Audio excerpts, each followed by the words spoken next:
अस्सलाम वालेकुम दोस्तों, मैं हूं आपका एडवाइज़र आफ्ताब शकील। मैंने बहुत सारी विरासत के मतलब वीडियो बनाकर अपलोड की हैं जो आप लोगों को काफ़ी मावन साबित हो रही हैं, लेकिन कुछ दोस्तों ने कमेंट्स किए कि हमें जो है विद पिक्चर जो है ना वो आप एक पूरी दस्तावेज़ की वीडियो बनाकर अपलोड करें ताकि हमें फ़ाइल बनाने में कुछ दिक्कत पेश ना आए।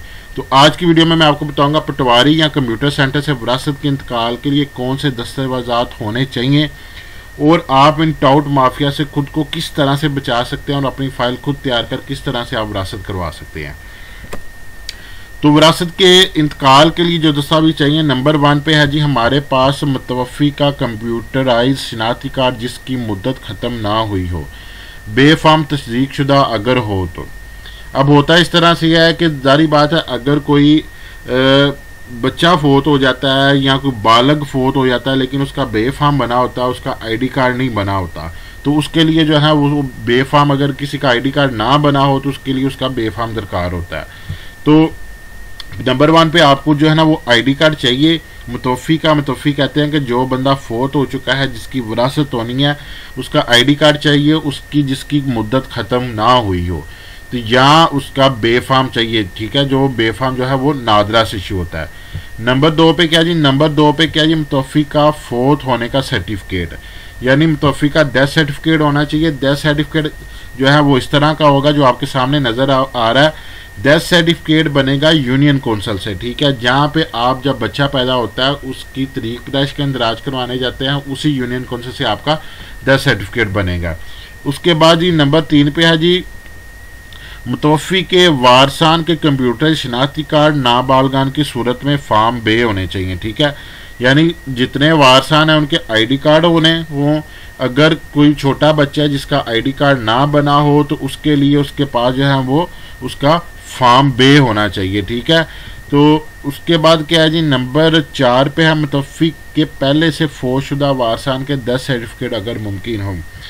यानी होता इस तरह से है कि मुतवफ़ी अगर फॉर एग्जांपल कोई बड़ा भाई फोत हो गया, उसकी औलाद नहीं है, ठीक है, अब अगर उसकी औलाद ना होगी, उसका जो जायदाद का हिस्सा जो है उसकी बीवी को देने के बाद बाकी जो है उसके, अगर वालिद साहब जिंदा है उसके वालिद को चला जाएगा, और वालिद जिंदा नहीं है तो फिर सारे बहन भाई और वालदा को चला जाएगा।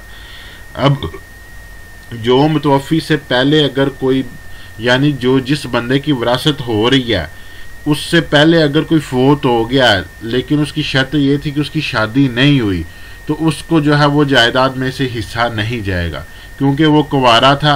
अगर उसको हम हिस्सा देते भी हैं, वो कुंवारा फोत हुआ तो उसके फिर वारिस वही लोग बन जाते हैं जिनको बाद में हिस्सा जाना था, इसलिए उसको हिस्सा जो है ना महकमा माल की तरफ से नहीं जाएगा।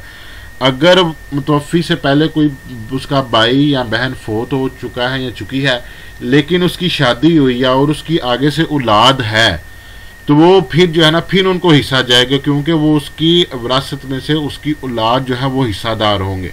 उसके लिए जो है ना मुतवफ़ी से पहले अगर कोई फौज हो चुका है तो उसका डेथ सर्टिफिकेट जो है वो चाहिए होगा ताकि पता चल सके कि उस बंदे ने, जो बंदा फोत हुआ है उस बंदे ने शादी की या उसके पीछे वारिस है या नहीं है। ठीक है, नंबर 5 पे क्या जी मुतवफ़ी की बेबा का तलाक सर्टिफिकेट अगर वो मुतलका हो तो, मतलब अगर तो जो बंदा फोत हो गया उसकी बीवी तलाक याफ्ता है, ठीक है, तो फिर तो उसको विरासत में हिस्सा नहीं जाएगा क्योंकि वो उससे सेपरेट हो चुकी है, अब वो उसकी वारिस नहीं है, उसकी विरासत में जायदाद में हकदार नहीं है, तो उसका फिर उसको जो है ना वो तलाक का सर्टिफिकेट साथ में अटैच करना पड़ेगा। अगर वो तलाक याफ्ता नहीं है तो फिर उसकी सर्टिफिकेट की जो वो ज़रूरत नहीं है। ठीक है, उसका आपको जो है वो तलाक का सर्टिफिकेट जो है ना वो अटैच नहीं कर सकते। तलाक का सर्टिफिकेट भी इस तरह से होता है, ये भी आपको जो है ना वो आपकी यूनियन कौंसिल से बनेगा। जब आपकी शादी होती है, आपकी शादी का इंदराज यूनियन कौंसिल में होता है, और जब तलाक होती है तो तलाक का भी सर्टिफिकेट आपका यूनियन कौंसिल में से ही बनता है। नंबर 6 में यह है कि मुतवफ़ी के वारसान में से साइल की तरफ से स्टाम्प पेपर पर बयान अल्फी जिस पर यह ज़ाहिर किया गया हो कि मुतवफ़ी के साथ इनका क्या रिश्ता है और ये कि मुतवफ़ी के कितने वारसान हैं और दिगर मुतलका ज़रूरी हल्फ वगैरह। तो तो एक बयान हल्फी देना होता है मुतवफ़ी के वारिस ने, जो बंदा वरासत करा रहा होता है। वरासत करवाने के लिए एक चीज़ मैं आपको बता दूं कि जितने भी वारसान हैं उनमें से कोई एक बंदा जाके वरासत करवा सकता है, सबको जाने की ज़रूरत नहीं है, ठीक है। वो जो डॉक्यूमेंट आपको मैं बता रहा हूँ, ये सारे डॉक्यूमेंट लेके वहाँ पे चला जाए तो वरासत हो जाएगी। वो बंदा जाके वहाँ पे एक बयान हल्फी देगा। बयान हल्फी एक अहदनामा होता है, एक कसम होती है, एक मान करान होता है, जिसे हम पंजाबी में मान करान या कसम कहते हैं। कि वो बयान हल्फी में वो लिख के देगा, जी मैं मुतवफ़ी का जो है वो बेटा हूँ, तो मेरे जो है इतने बहन भाई हैं और ये मेरी वालदा का नाम है, तो हमारे अलावा जो है ना कोई और वारिस नहीं है। वो बयान हल्फी लेने का मकसद उनका ये होता है कि जो विरासत करवाने आया वो ये ना हो कि अपने किसी बहन या भाई का ज़ाती ना की या लड़ाई झगड़े की वजह से उसका नाम मिस कर दे, उसको विरासत में से हिस्सा ना जाए। अगर वो ऐसा करेगा, उसने बयान हल्फी दिया होगा, तो उसके खिलाफ कानूनी कार्रवाई की जा सकती है। तो वो बयान हल्फी देगा, बयान हल्फी में ये सारी चीज़ें बताएगा कि इस चीज़ का वो हलफनामा देगा। गाँव के नंबरदार की गवाही, गवाहान में गवाही लाजमी होगी, ठीक है।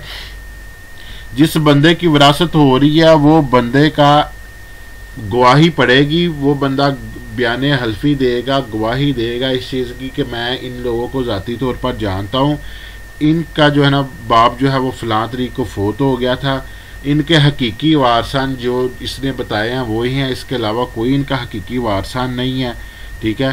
तो इसमें से किसी राज को पोशीदा नहीं रखा गया ताकि किसी का कोई हक जो है ना वो उसमें से छीना ना जाए।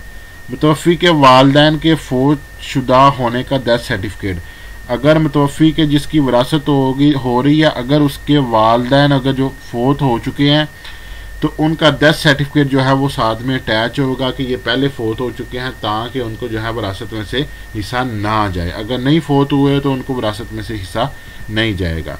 उसके बाद जी नंबर 9 पे है जी फैमिली रजिस्ट्रेशन सर्टिफिकेट FRC।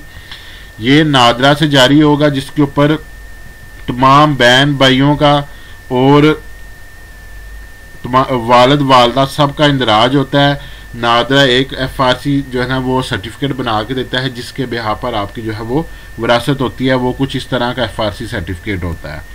उसके बाद क्या है जी, उसके बाद इंतकाल का इंदराज होने के बाद अखबार इश्तिहार जिसमें फ़िका ज़ाहिर किया गया होगा कि मुतवफ़ी के कुल वारसान यही हैं, इनके अलावा कोई नहीं है।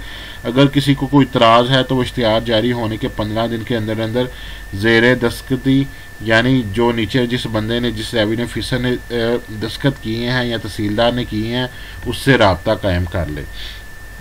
अब अखबार इश्तिहार का ये मकसद होता है कि शिया में जो है विरासत तकसीम होने का एक सेपरेट निज़ाम है, सुन्नियों में विरासत तकसीम होने का एक सेपरेट निज़ाम है, और ईसाइयों में जो है ना विरासत तकसीम होने का एक सेपरेट निज़ाम है। उसमें जो है उन्होंने अपना फ़िका ज़ाहिर किया होता है। फ़िका ज़ाहिर करने से जो है ना वो रेवेन्यू ऑफिसर को पता चल जाता है कि इसको विरासत किस लिहाज से तकसीम होगी। और उसके बाद अखबार इश्तिहार में तमाम वारसात के नाम दिए होते हैं और ये लिखा होता है कि अगर इनके अलावा कोई और वारिस हो, जैसे कि मुतवफ़ी ने अगर छुपकर कोई शादी की हो, ठीक है, तो अखबार इश्तिहार देने का मकसद ये होता है कि वो बीबी जो है वो अखबार पढ़ के वो पहुंच जाए, जी इसने मेरे साथ दूसरी शादी की थी, उसमें से ये इतने बच्चे हैं, मैं भी इसकी विरासत की हकदार हूँ, ये इसका जो प्रूफ है, ये इसके डॉक्यूमेंट है। और इसके अलावा क्या होता है कि उस मुतवफ़ी ने अगर किसी को स्टाम्प करके दिया हो, करारनामा करके दिया हो, जगह सेल की हो, तो उस बंदे को पता ना चले कि वो बंदा फोत हो चुका है। तो जब अखबार इश्तिहार होगा तो वो बंदा जो है अखबार इश्तिहार पढ़ के वो जो है रेवेन्यू ऑफिसर के पास पेश हो जाएगा, जी ये करारनामा, इस बंदे ने मुझे इतना रकबा अपनी ज़िंदगी में सेल किया हुआ था, उसकी इतनी रकम वसूल की हुई है, इसने मुझसे रजिस्ट्री कराने का वादा किया हुआ था, ये जो नहीं करवा सकता, अब ये फोत हो चुका है, इसलिए इसकी विरासत में से पहले मेरा हिस्सा मुझे दिया जाए, बाद में इसकी जो है ना वो विरासत तकसीम की जाए। तो ये डॉक्यूमेंट होते हैं विरासत करवाने के लिए। ये डॉक्यूमेंट आप लेके राजी रिकॉर्ड सेंटर या पटवारी के पास जाकर आप अपनी विरासत करवा सकते हैं। इसमें कोई अब टिपिकल बात नहीं है, एक एक चीज़ मैंने आपको तस्वीर के साथ जो है तफसील से समझा दिया है कि किस तरीके से आपने जाकर जो है ना अपनी फ़ाइल तैयार कर अपनी विरासत करवा लेनी है। अगर आपको ज़मीनी मामलात में कोई भी मसला है, नीचे कमेंट्स करें, हम इंशाल्लाह एक पूरी वीडियो बनाकर आपको गाइड करेंगे। मेरे चैनल को सब्सक्राइब करें, लोगों में शेयर करें, सदका जारिया के तौर पर शेयर करें, ताकि लोगों को जो है वो पैसों का नुकसान ना हो और लोगों का काम आसानी से हो जाए। मिलते हैं अगली वीडियो में, अपना ख्याल रखिएगा। फ़ी अमान अल्लाह।